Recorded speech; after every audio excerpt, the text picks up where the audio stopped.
esta canción. En cada nota triste que brota de mi pecho, habrá un recuerdo que siempre perdurará. Y por todos los aplausos que en algún momento me hicieron feliz cantándome esta canción, me hicieron feliz cantándome esta canción.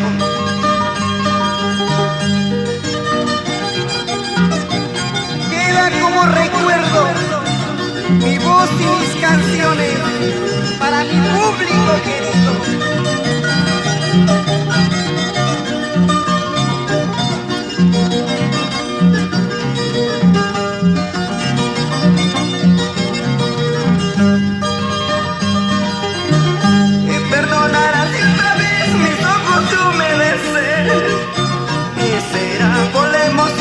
De poderles cantar, de hoy poderles cantar, tal vez por última vez, de decirles adiós, cantando esta canción, de decirles adiós, cantando esta canción.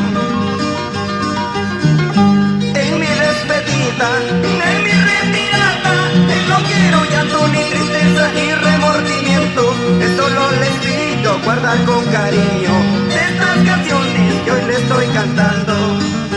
En mi despedida, en mi retirada, no quiero llanto ni tristeza ni remordimiento, solo les pido guardar con cariño estas canciones que hoy les estoy cantando. Agradezco